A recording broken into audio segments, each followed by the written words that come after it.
Good morning, everybody, and welcome to another Sunday here at First Unitarian Society, where independent thinkers, that would be us, gather in a safe, nurturing environment such as this one to explore issues of social, spiritual, and ethical significance as we try to make a difference in this world. I'm Steve Goldberg, a very proud member of this congregation, and some of you might have heard that I recently was named by Vanity Fair magazine as the most fascinating man in the world. It's about time, yes. It was a unanimous vote, too. But speaking of fascination, I want to offer a special welcome to any guests, visitors, or newcomers. If this is your first time at First Unitarian Society, I think you'll find that this is a very special place. And we invite you to join us in our fellowship hour right after the service. Speaking of the service, this would be a great time to silence those pesky electronic devices that you just will not need for the next hour, because instead you'll be enjoying today's service, which I know will touch your heart, stir your spirit, and trigger one or two new thoughts. We're really glad that you're with us this morning. And speaking of being with each other, I invite you to sit back or lean forward and join in a moment of silence so we can be fully present with each other this morning.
You are beloved, and you are welcome here. That's your line. Let's practice. You are beloved, and you are welcome here. Whenever I go like this is when you say that. You are beloved, and you are welcome here. Whether tears have fallen from your eyes this past week, or gleeful laughter has spilled out of your mouth, you are loved, and you are welcome here. Whether you are feeling brave or brokenhearted, defiant or defeated, fearsome or fearful, you are beloved and you are welcome here. Whether you have untold stories buried deep inside or stories that have been forced beyond the edges of comfort, you are beloved and you are welcome here. Whether you have made promises, broken promises, or are renewing promises, you are beloved and you are welcome here. Whatever is in your heart, however it is in your soul in this moment, you are beloved and you are welcome here. In the space of welcome and acceptance, commitment and recommitment, of covenant and connection, you are beloved and you are welcome here. Come, let us worship together. I invite you to join in singing our hymn number 360. You will notice in our order of service that we have alternate words for verse 2. Rather than saying or singing women, children, men, I invite you to sing we of all ages, siblings, partners, friends. Because all of us are beloved and all of us are welcome here, and because society sees that non-binary language as more welcoming, I invite you to do so. Please stand in all the ways that we do and sing, Here We Have Gathered.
We light our chalice this morning to the words printed in your order of service.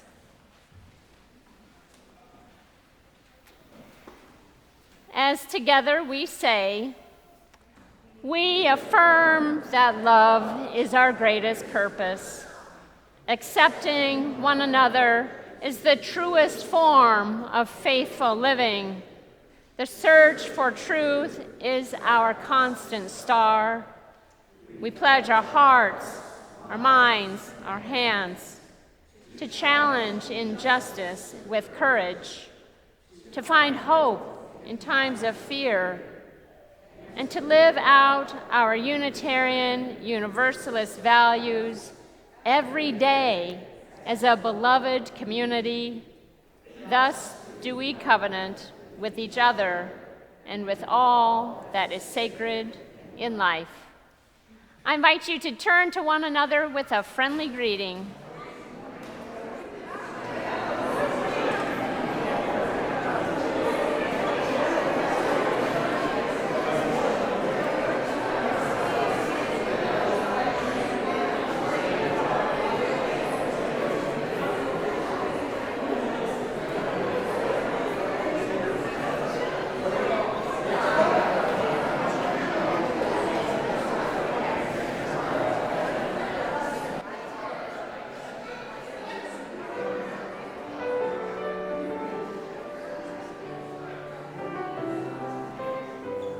I invite the young and young at heart to come forward for a story.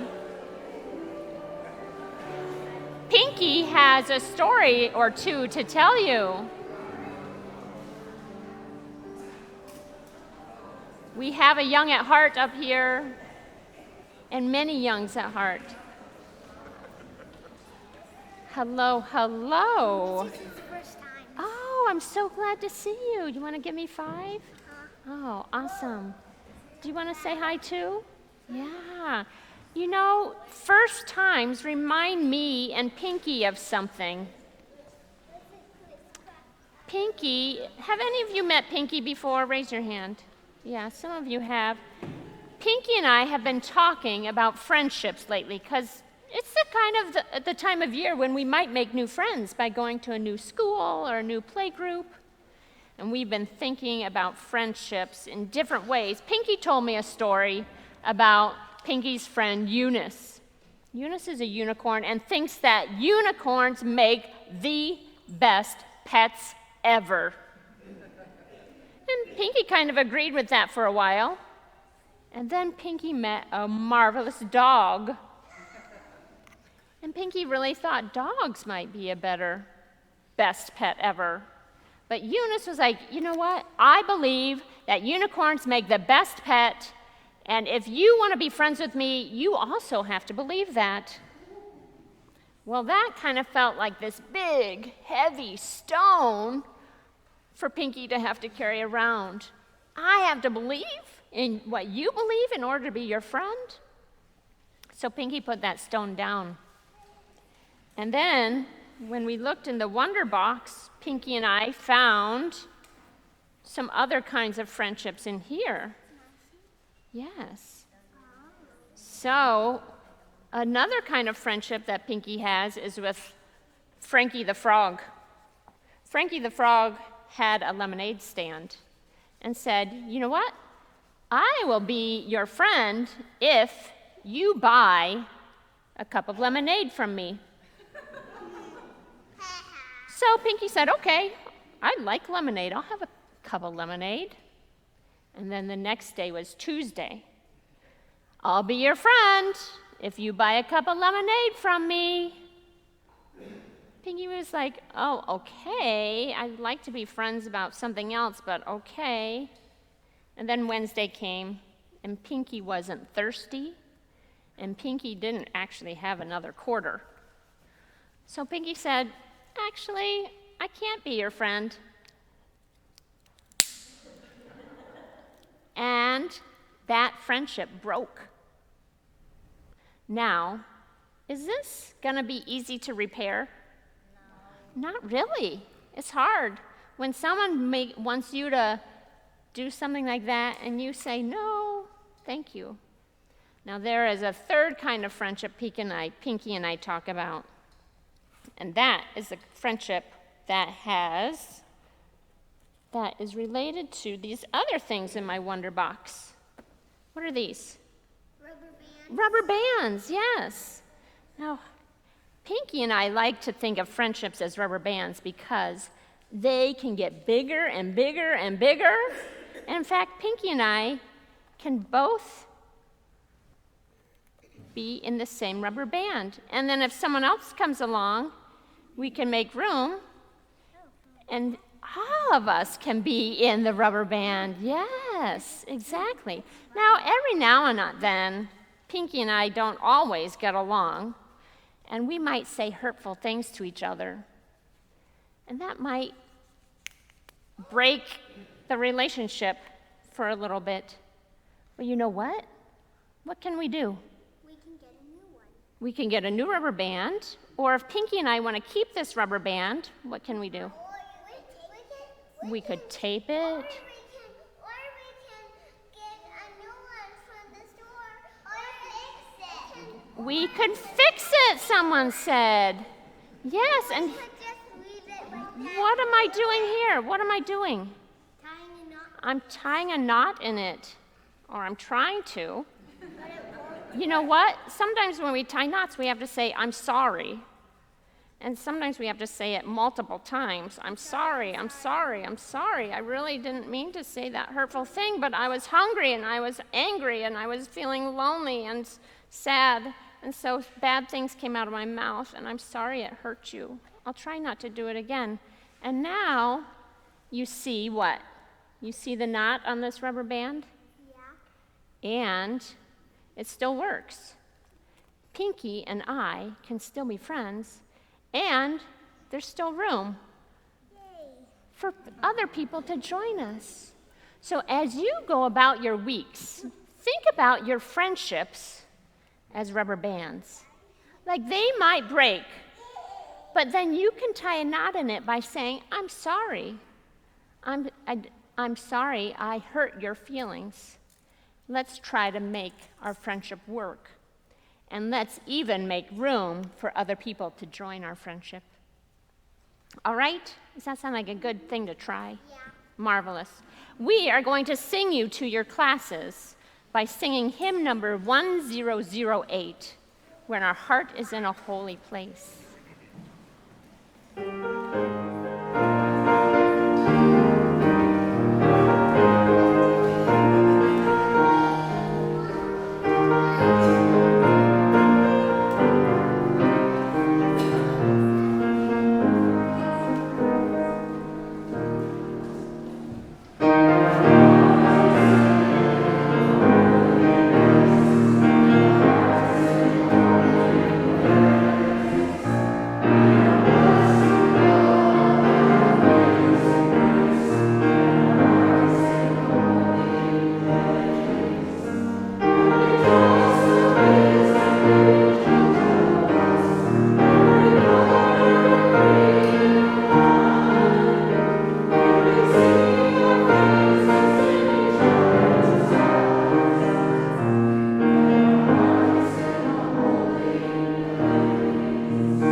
be seated.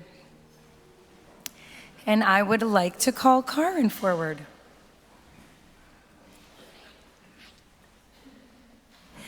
Today, we as the First Unitarian Society of Madison are joining in covenant with Carin Bringelson as our intern minister for the coming year. Now, those of you who have been here before may say, but Carin has already been with us for a year. Why are we doing this now? As part of Carin's education and her time here with us, last year she was our student minister, which meant that she was here in a role to observe and to learn the way we do things around here. Now this year she's moving into the role of intern minister, and that means she will take on more leadership responsibilities within the congregation. Carin is here to continue to learn the practice of parish ministry, to stretch and grow with us. As we continue in the role of a bunch of rubber bands, as we continue as a teaching congregation, it is up to each of us to offer Carin our support and our compassion as she grows into the visionary minister she has been called to be. It is up to each of us to create the safe container where she can succeed and where she can fail. It is up to us to help her be free to create a ministry here with us. So I ask all of you, as the First Unitarian Society, will you give generously of your time, wisdom, and compassion? Will you trust yourselves and Carin and dare to engage fully in this internship?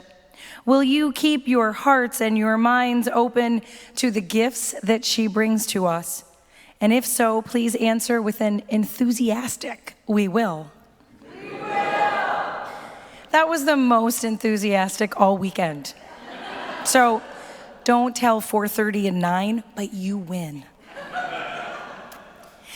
And Carin, will you commit to engaging fully in this role of intern minister? Will you work to create a ministry here with us, to stretch and to grow, to succeed and to fail, learning from the experiences and the relationships that will grow in the coming year? Will you keep your heart and mind open to seeing the gifts present within this congregation and help them to call forth a spirit of generosity, abundance, and love? If so, please answer with an enthusiastic, I will. I will. And now, will the members of the intern ministry team please rise? Anne, it is all you. Anne, this is everybody, this is Anne. Thank you for your commitment to Carin and to the process of growing a minister in our midst. Will you give generously of your time, wisdom, and compassion? Will you mentor Carin as she grows into the visionary minister she's been called to be? Will you help us to create a safe container where she can succeed and fail, where she is free to create a ministry here with us? If so, please answer with an enthusiastic, we will. We will. Yeah. Thank you, Anne. May we enter into this covenantal relationship with humility, compassion, openness, curiosity, and joy. May it be so. Amen. If you'll join me in giving a round of applause to our fabulous intern minister.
I could listen to that all day.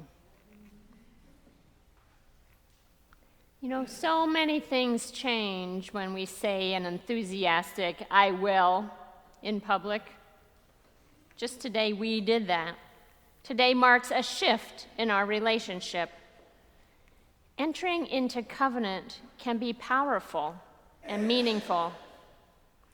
Covenant is a concept that holds deep significance for Unitarian Universalists. My colleague, the Reverend Gretchen Haley, who serves our congregation in Fort Collins, Colorado, beautifully introduces this topic when she writes the following. Covenant is one of those words that can initially sound kind of stuffy, academic, and out of date. But when you unpack its meaning and its practices, covenant holds a vision for how to live in this complicated, beautiful, and broken world. It's a vision that says we are most human when we bind ourselves in relationship. But not just any relationship, relationships of trust, mutual accountability, and continual return. This is not what our culture teaches us, she continues. Our culture teaches us that what it means to be human is to be an individual, self-defined, self-determined, and separate even. But our Unitarian Universalist covenantal theology affirms that being human comes down to the commitments we make to and with each other, the relationships we keep. And even more than that, she writes, covenantal theology doesn't just say that we become human through our promising, but also when we break those promises, and yet somehow find ways to reconnect and begin again. When we repair the relationship because we know we need each other, even when we think the other isn't doing enough, or even when the other is annoying us, or isn't listening well, or isn't doing things the way we want them done, even then, when we realize right then that we are still connected and we can't give up, and so we return and begin again. This beginning again, says our faith, is when the holy and the human meet. Now, this perspective on covenant being at the heart of our Unitarian Universalist faith has been an integral part of my ministry lately. As some of you know, I have recently begun working with young adults in the Madison area to revitalize this congregation's Unitarian Universalist campus ministry program. This revitalization began to take shape over the summer when a group of 18 to 24-year-olds decided to gather monthly in order to cook together, join in a meal, engage in conversation, just generally get to know each other. These gatherings of a dozen or so people included some folks who are interested and are active in the 20s and 30s group. Perhaps you can imagine the joy-filled, buzzing energy that filled the Commons kitchen, or the funny, kind of awkward conversations and stories we had around the fire pits outside the Gabler living room and outside of the courtyard classrooms while we were making s'mores. Now, members of this group of young adults have some things in common, like their age range, obviously, but they also have quite a few differences. The most obvious difference is the one between those who were raised UUs, or pretty much, and those who had just recently begun to explore Unitarian Universalism. There was one mealtime in particular where someone who was curious about Unitarian Universalism was coming to grasp the idea that Unitarian Universalists do not all believe the same thing. Many of us gave examples by sharing that there are pagan UUs and Buddhist UUs, Jewish UUs and Muslim UUs, humanist UUs, and even Christian UUs. So the person who is new to Unitarian Universalism asked, "So what do Unitarian Universalists believe about God?" Of course, there's no single comprehensive answer to that question. It depends on the Unitarian Universalist you are talking to. So we went around the table, each one of us trying our best to articulate our answer to the God question, or exploring what that word even meant or didn't mean to us. What a gift it was to be in that community and in that space, exploring some of life's most enduring questions. During that evening, I also tried to explain that while Unitarian Universalism does articulate 7 principles, they are not actually a statement of belief. They are not a creed in the technical sense of the term, as in you have to believe in them in order to be an official Unitarian Universalist. For Christians who recite the Nicene Creed or Apostles' Creed in unison during worship services, such creeds serve as a shared profession of faith. This rock I talked to the kids about here, it represents to me a creed. It's solid, it's stable, it's steadfast. It's hard to see it changing if and when it changes at all. For some people, having such certainty of footing in a creed is useful and reassuring. For me, however, growing up Protestant, it was too heavy of a weight to bear once I entered my young adult years. It was too much to carry around when I couldn't agree with all that it was asking me to believe. Well, in contrast, Unitarian Universalists do not live by or profess a shared statement of faith. The liberal religious forebearers of our movement did debate creeds, though. Specifically, they discussed the nature of Jesus. Was he divine, or was he a human being? If Jesus was divine, was he 1/3 of the religious trinity as put forth in the Nicene Creed since the year 325? Or was God a single entity, a unified concept? That night around the table with the young adults, we did not actually go into the dogma or debates of the historic church, but we were clearly following in the footsteps taken centuries earlier, when people of faith shared different perspectives and offered up a variety of definitions about what constitutes the holy and the sacred. But back to those 7 principles, even though those principles have only been around for 35 years, they are foundational to our contemporary identities as Unitarian Universalists. You might be asking, how can they be foundational if they're not a creed? So I invite you to explore that with me by turning to your gray hardcover hymnal. Find the first hymn, number 1, and then turn backwards 1 page.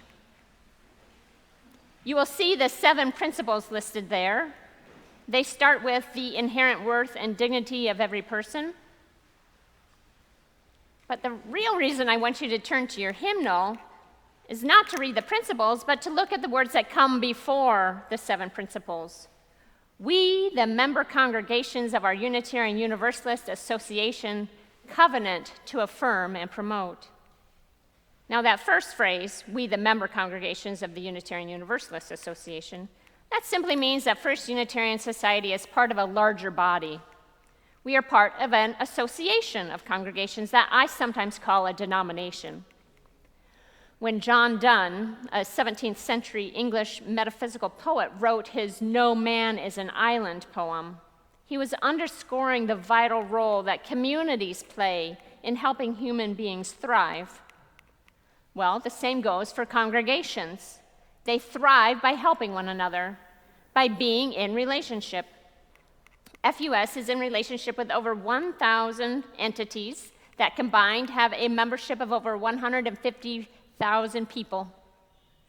Together, these fellowships, societies, churches, and congregations make up the Unitarian Universalist Association.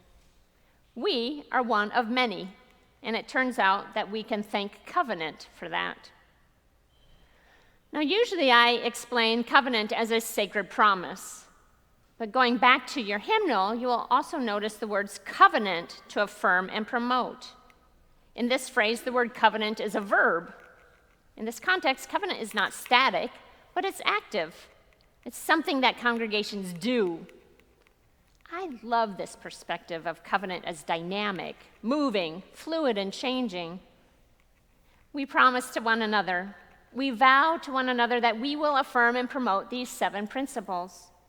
That is a high bar to set if you indeed take the 7 principles seriously.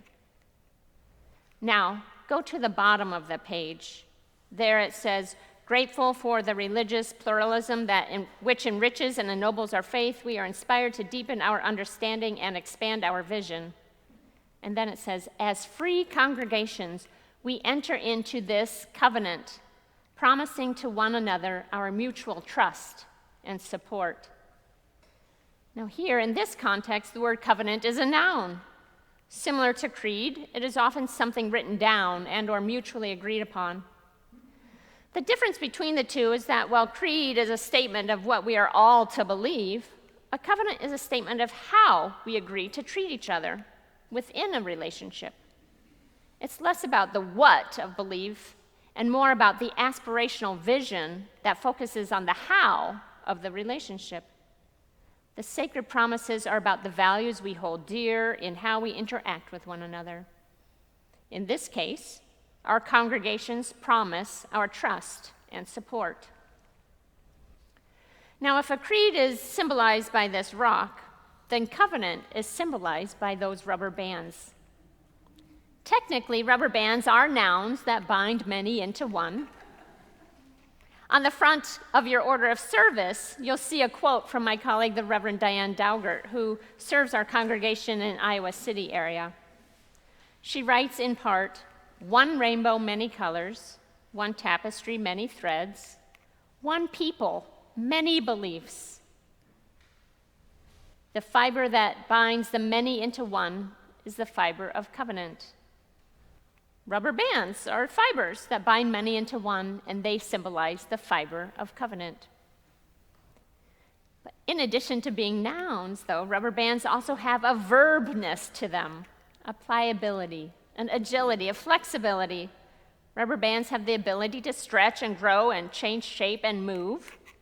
This, to me, symbolizes the action of covenanting, the verb of to covenant. Covenanting can be expansive. It can help change the shape of our hearts and even change the shape of our congregation. Once you start looking for them, you can find many examples of covenants. Obviously, just today we entered into a covenant, you and I. You all will be continuing in the role as a teaching congregation, and I will be taking on the role as your intern minister. We enthusiastically agreed to offer support and compassion, to generously give time and wisdom, to keep our hearts and minds open to each other's gifts, to stretch and to grow, to succeed and to fail, to ultimately nurture a visionary minister. That's a lot to ask of each other. So that's why we do it together and with public witnesses, so that when we do fall short of our promises, we can invite one another to try again. My colleague, the Reverend Tom Beloit, who serves our congregation in Chapel Hill, North Carolina, speaks to this potential to fall short when he explains that a covenant is a set of enduring but evolving, deeply held promises. And while the covenant is taken super seriously, the promises are often so intense that it is impossible to live up to them. So, we will always need to admit of falling short. And when inevitably we do fall short, our proper response is to re-covenant, to recommit to those promises. Yes, we're humans. We will fall short, even here. What if my compassion fatigue gets in the way of my being able to be fully supportive of you? Or what if your hearts close off to my unique and quirky gifts that I bring? Then we get to begin again. I hope we will enthusiastically invite one another back into the process of promising again. One way to keep our sacred promises at the forefront of our thoughts is to use symbols. For example, in the Hebrew scriptures, A rainbow is used as a symbol of a covenant. After the flood that required Noah to build and survive in an ark, in the book of Genesis chapter 9, God promises not only to never destroy everything again, but God also uses the symbol of the rainbow as a reminder of that promise. So I guess I have rubber bands, God has rainbows. Another example of a covenant with a symbol is seen in many marriage ceremonies. In such cases, rings are exchanged as a reminder of the vows that beloved partners make to one another. These vows are covenantal. But marriages are a unique blend of covenant and contract because the legal system recognizes marriages and also gives them an aspect of contractual. Unitarian Universalist minister, the Reverend Preston Moore, speaks to these distinctions between covenant and contract when he shares this story. The word covenant, he writes, gets used a lot in weddings. Just using that word, of course, is no guarantee of special breadth or depth. A few years back, in Albuquerque, New Mexico, a couple formalized their marriage with a detailed agreement, notarized and filed at City Hall. It covered weekly allowances, how much to spend on birthday gifts, lights out time in the evening and wake up time in the morning, and sex, how often to have it, when birth control would be used, and when children could be scheduled. And then a subject of even greater moment than all of these combined, cars and gasoline. The happy couple undertook to stay one car length behind other cars in traffic and never to let the fuel gauge go below half a tank. And finally, just to give this masterpiece a nice sepia-toned finish, they declare, "We will provide unconditional love and fulfill each other's basic needs." Never was the sublime so pitifully reduced to the ordinary. Reverend Moore goes on to compare these two concepts when he writes, "A covenant is much more than an ordinary contract. It's a commitment to a relationship. It is a promise to fulfill the broad purpose of that relationship. A covenant causes things to expand. A contract speaks this way: if you do this, and only if you do this, then I will do that. It is hedged, cautious, and risk-averse. Its most basic principle is no surprises. A contract is a matter of law. A covenant is a matter of love. It is based on an opening of the heart so that a human connection can be made that is so much deeper and broader than an arm's length transaction. This opening declares a willingness to take risks for the sake of the profound value of deep relating." So if creeds are big rocks and rubber bands are rainbows, covenants are rubber bands and rainbows, then contracts are the sticks. They may be sturdy, definable, and even useful in certain situations. But if they're broken, they're not easy to fix. When someone breaks a contract with me, I'm inclined to let them go their way, stop doing business with them, and stop trusting them, and just start protecting myself. Such sticks can be dangerous. In my religious community, I much prefer the ideals of the rubber band covenants. Even if they break, they can be reknotted and used again. So as we continue to explore and contemplate the covenants in our lives, and specifically those covenants that we embody within this congregation and within our broader association, I invite you to reflect on our collective aspirations. Are we behaving in trustworthy and supportive ways? Are we affirming and promoting our shared principles?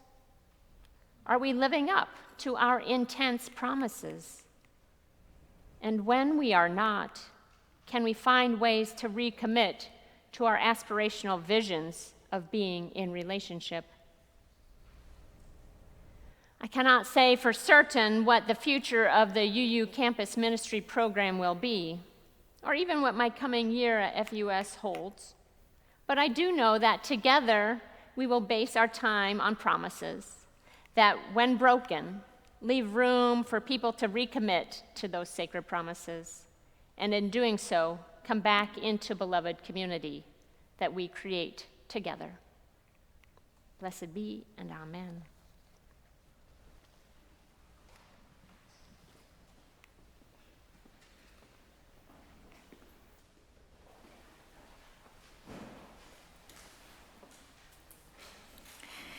Each week, our offering is a shared ritual that reminds us of that form of love we call generosity. We give to remind ourselves how many gifts we have to offer. We give to remember that we are part of something bigger than ourselves, part of this covenantal community and part of the larger life we share with those outside these walls. We give because we believe in music and learning, the power of community and the gift of sacred space. We give with the faith that together we have enough. This week's outreach offering is shared with Madison 350. You can find out more about their dedication to reducing the amount of CO2 in the atmosphere in your red floors, or by talking with them at the table right outside the auditorium doors after today's service. And the offering will now be given and gratefully received.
Thank you for your generosity during the offertory.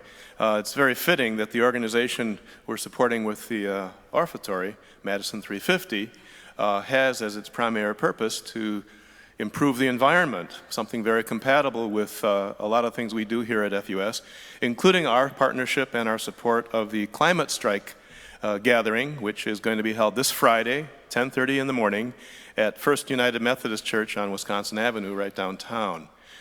So make sure you understand the opportunity there. And speaking of opportunities, we have some for you to help with our services. And I'm going to mention the names of the people who have volunteered their time to help this service run so smoothly, starting with our lay minister, John McGevna, our ushers, Sue Ellen Haug, Dorrit Bergen, and Mark Hill, preparing the coffee for our hospitality and fellowship hour, Jean Hills and Lois Evenson, And Karen Rose Gredler is handling the welcome table during our fellowship hour.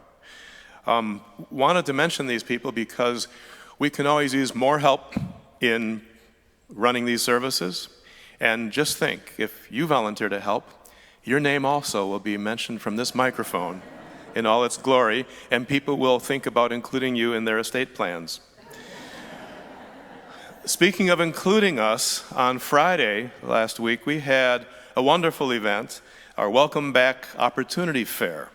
It featured food carts, it featured some live music, it featured ice cream sundaes, which were served, 100 ice cream sundaes were served, 150 meals were served, we had close to 200 guests, and only at a Unitarian gathering would you sell out of Brussels sprouts. But that's what happened. But one of the things that caught my eye during the Opportunity Fair was the Guide to the UU Universe that gives us a real comprehensive look at all the engagement and volunteer opportunities that are available to us at FUS, as well as a full calendar of events and activities at FUS. So during the break, the fellowship hour, you'll see another version of the Opportunity Fair in the Commons, including an opportunity to take a look at all these pieces of information and to adopt a service. We've already had several groups agree to adopt a service where they will provide the ushers and the greeters and the sound operator and the coffee preparation and so on, as they basically take ownership of that service for that particular time. So think about that. We've already had people offer to do that. Those spots are filling up fast. Don't be left out. Okay? Very well. That takes care of the announcements.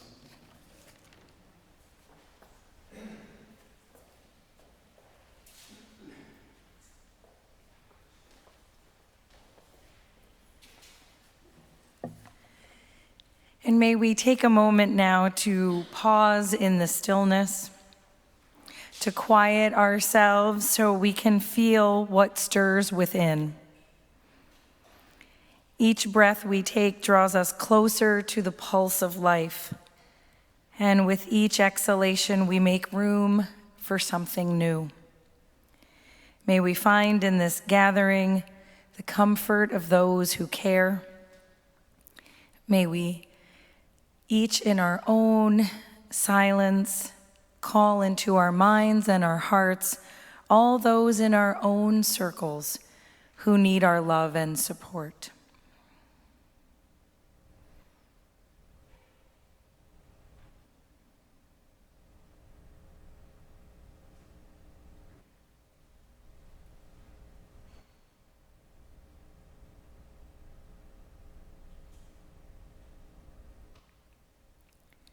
This week we hold in our hearts Lenore Lusson, who passed away last Saturday evening. We send our love to her husband Frank and their children Joe and Jenny. The sunflowers here this morning are in honor of Annika Devonshire Smiley, who was born on September 2nd. And we celebrate with the Yancey family as they share their joy of a clean MRI scan for Phoebe Rose Yancey this past Monday. Phoebe has been cancer-free for 15 and a half months.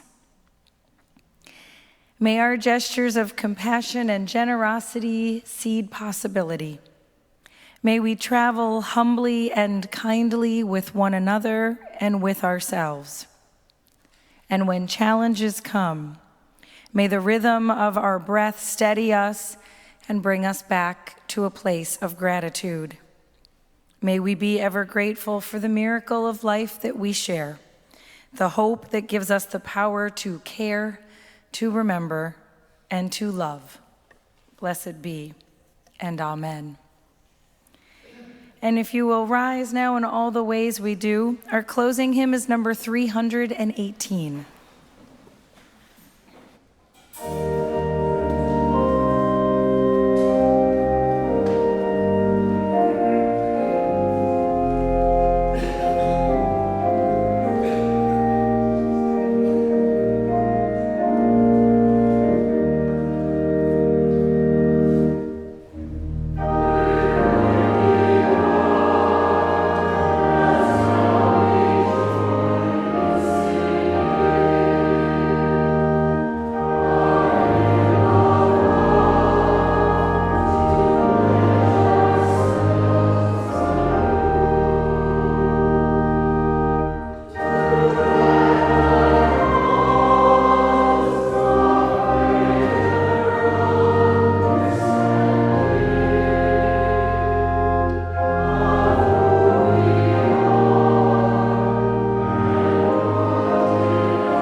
called again and again back into covenant. And here we live for and with each other, practicing new ways of being in community. And now we move out into the world, pledging ourselves to greater service, embracing love and justice, striving to make us all free. As we extinguish our chalice, we remember that we are not extinguishing the light of our commitment or the warmth of our community or the light of love. These we remain with us until we gather again. I invite you to be seated for one final gift of music.